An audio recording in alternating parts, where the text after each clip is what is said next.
Hello दोस्तों, स्वागत है आप लोगों का आपके अपने चैनल केमिस्ट्री टाइम में। और मैं राकेश कुमार, आपका केमिस्ट्री टीचर। आज का जो हमारा टॉपिक है, आप लोगों के 12th के एग्ज़ाम जो हैं काफ़ी नज़दीक हैं, इसलिए मैंने सोचा कि कुछ इम्पोर्टेंट टॉपिक्स के बारे में डिस्कशन किया जाए। तो मैंने जो है सभी चैप्टरों के लिए एक इलाहाबाद मॉडल पेपर आता है जो कि बहुत ज़्यादा सही है। और उसमें से काफ़ी मैं पिछले 5 ईयर से जो है उसको देख रहा हूँ।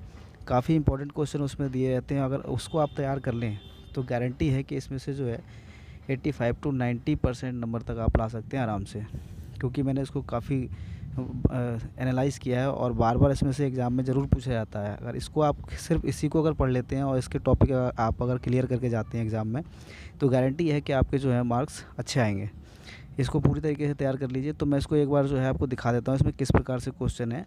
तो जैसे एग्ज़ाम में पेपर आता है उसी तरीके से इसका मॉडल पेपर बनाया गया है, इलाहाबाद मॉडल पेपर। तो आप जो है पहले जैसे इसमें ऑब्जेक्टिव दिए हुए हैं, तो ऑब्जेक्टिव तो आप लोग देख लेंगे किस तरीके से करना है। मैं क्वेश्चनों को दिखाता हूँ कि आपको कौन सा क्वेश्चन करना है और कौन सा क्वेश्चन नहीं करना है। जैसे ये दिया है किसी एक सेट के सभी प्रश्नों के उत्तर दीजिए। तो इसमें कुछ न्यूमेरिकल्स हैं जो 2 मार्क्स के हैं। जैसे पहला सॉलिड स्टेट का क्वेश्चन दिया है। तो सॉलिड स्टेट जो है ना, वैसे भी इस बार जो न्यूमेरिकल आएंगे आपके लगभग 12 मार्क के न्यूमेरिकल आने हैं। और थ्योरी जो है वहाँ की थ्योरी आएगी। तो 12 नंबर के जो न्यूमेरिकल आएंगे उसमें से सॉलिड स्टेट, सॉल्यूशन, इलेक्ट्रोकेमिस्ट्री, ये 3 चैप्टर जो है और एक केमिकल काइनेटिक्स, इन 4 चैप्टरों में से जो है गारंटी जो है 2 मार्क्स के जो है न्यूमेरिकल ज़रूर आएंगे। 110% आना ही है, क्योंकि इसके अलावा कोई चैप्टर नहीं है न्यूमेरिकल वाला। तो ये जो चैप्टर है, इन चैप्टरों से ज़रूर आएगा न्यूमेरिकल। तो electro, chemical kinetics, solid state और सॉल्यूशन, अब इन चैप्टरों को बहुत अच्छे से कर लें। जो भी टॉपिक दिए गए इसमें उसको तैयार करें।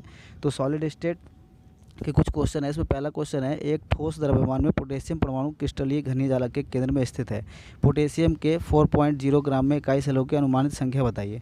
तो आपको यूनिट सेलों की संख्या बतानी है। तो इस तरीके के जितने भी क्वेश्चन होंगे, तो पहले आप क्या करें, इस मॉडल पेपर में से जो न्यूमेरिकल वाला पोर्शन दिया, उन न्यूमेरिकल वाले पोर्शन को कर लें पूरी तरीके से, अच्छे तरीके से। उसके बाद जो है जैसे कुछ थ्योरी वाले पोर्शन भी है, थ्योरी दी हुई है कि थ्योरेटिकल क्वेश्चन जो होते हैं, तो न्यूमेरिकल को एक तरफ सेलेक्ट करके आप रख लेंगे। अच्छा, इसका जो है ना, इसका मैं पीडीएफ लिंक आपको शेयर कर दूंगा। आप जो है पीडीएफ डाउनलोड कर सकते हैं। और इसको अगर आपने तैयार कर लिया इस पूरे मॉडल पेपर को, तो गारंटी है कि आपके नंबर बहुत ज़्यादा अच्छे आएंगे। अगर 90% तक समथिंग आप इससे कवर कर सकते हैं, ये मैं गारंटी ले रहा हूँ। क्योंकि पिछले 5 ईयर से जो है ना, मैं इसको अच्छे से देख रहा हूँ और बार बार मैंने स्टूडेंटों को भी सजेस्ट किया है। जो जो बच्चे इसको फॉलो करते हैं उनके नंबर अच्छे आते हैं। तो आप लोग भी इसको जो है एक बार देख लें। तो जिस तरीके से हम कह रहे थे, क्वेश्चन तो न्यूमेरिकल दिया है। जैसे पहला क्वेश्चन था सॉलिड स्टेट का, दूसरा है आवासीय विलय, यानी ये सॉल्यूशन का क्वेश्चन दिया है। तो सॉल्यूशन है, केमिकल काइनेटिक्स है, इलेक्ट्रो है। फिर इससे थर्ड क्वेश्चन जो है इलेक्ट्रो का क्वेश्चन है। और क्वेश्चन जो है बहुत, मतलब ऐसा नहीं कि बहुत ज़्यादा टफ आता है, ईजी क्वेश्चन आता है। लेकिन अगर बच्चों को फार्मूला अगर याद हो, तो सारे क्वेश्चन हो सकते हैं। उसके बाद है स्कंदन क्या है, हार्डी-सुलज़े के नियम को स्पष्ट कीजिए। ये क्वेश्चन बहुत ज़्यादा इंपॉर्टेंट है, कई बार एग्जाम में आ चुका है। सेट नंबर 2 में जो पहला क्वेश्चन है, H2SO4 का नमूना दिया है 94% वेट अपॉन वॉल्यूम, और उसका घनत्व दे रखा है इतने ग्राम पर मोल या मिली। इस विलन की मोललता निकालनी है। तो इस तरह के क्वेश्चन आप लोगों ने किया होगा। आपने जब टॉपिक सॉल्यूशन वाला चैप्टर पढ़ा होगा, तो ये क्वेश्चन बहुत ज़्यादा प्रैक्टिस करते हैं इन क्वेश्चनों की, यही क्वेश्चन ज़्यादातर हैं। फिर अगला टॉपिक है अर्ध सेल की व्याख्या कीजिए। तो अर्ध सेल इलेक्ट्रो क्वेश्चन आ गया।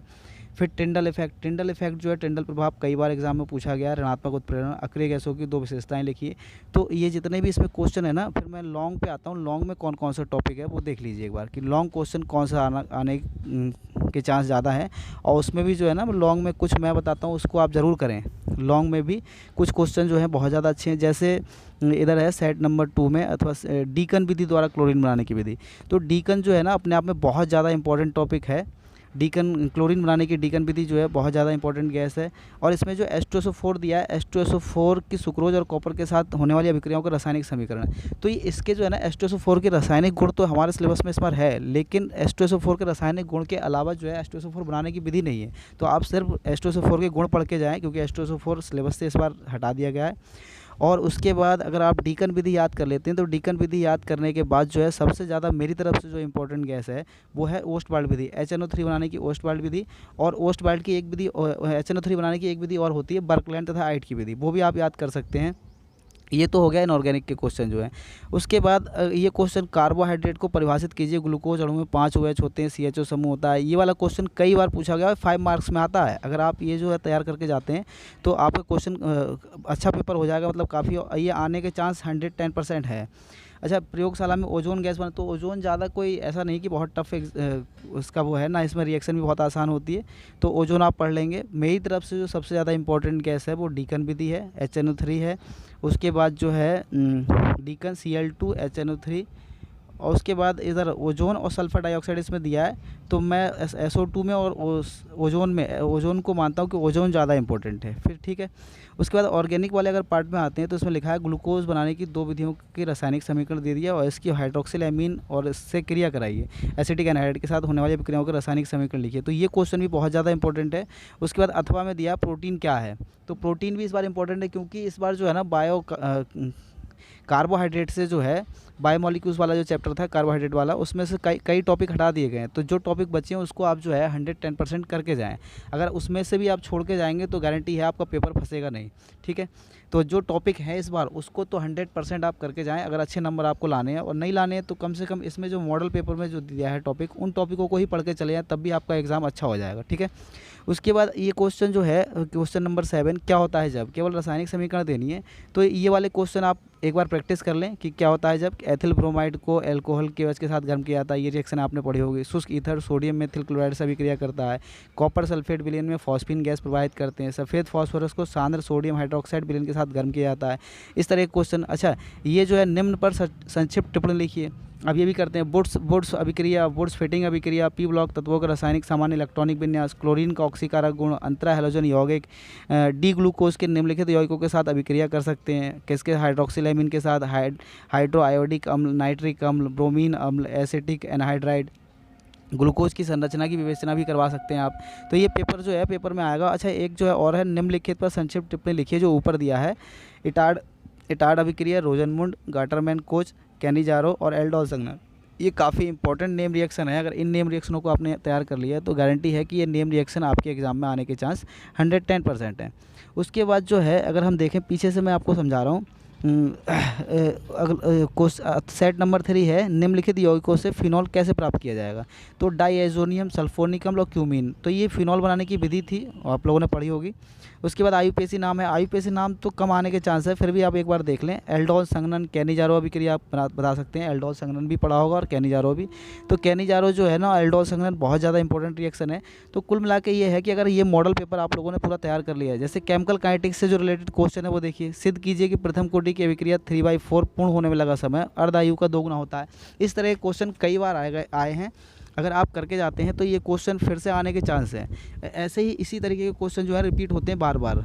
तो इसमें आप जो है इस मॉडल पेपर को पूरी तरीके से कर लें। अच्छा, इसमें कुछ क्वेश्चन जो है ना ऐसे दे दिए हैं जो इस बार सिलेबस में नहीं है, जैसे भट्टी के कुछ क्वेश्चन दे दिए, वो क्वेश्चन नहीं है। फिर केमिस्ट्री इन डेली लाइफ यानी दैनिक जीवन में जो रसायन है उसके क्वेश्चन दे दिए, वो वाले टॉपिक भी नहीं है। तो आप उनको छोड़ दें, बाकी जो सिलेबस में है उनको कर लेना। और ये मॉडल पेपर अगर आपने तैयार कर लिया तो गारंटी मैं लेता हूँ कि आपका एग्ज़ाम जो है काफ़ी अच्छा होगा। और अभी टाइम बहुत ज़्यादा है और एग्ज़ाम की डेट भी जो है हो सकता है कि कुछ आगे बढ़ जाए। तो 1 मई में स्टार्टिंग में होगा, मई के। तो जो है अभी इतना टाइम है कि अगर इस पूरे मॉडल पेपर को आप लोगों ने तैयार कर लिया तो गारंटी है कि मॉडल पेपर, सिर्फ मॉडल पेपर तैयार करके ही हम काफ़ी अच्छा कर सकते हैं। तो मैं इस मॉडल पेपर का जो लिंक है वो डिस्क्रिप्शन बॉक्स में दे दूँगा, आप लोग जो है वहाँ से लोड कर लें और एक बार जो है अपनी कॉपी पे इसको वो कर लें लिख के, और फिर उसके बाद एक एक करके टिक लगा के पूरा जो है कंप्लीट कर सकते हैं। तो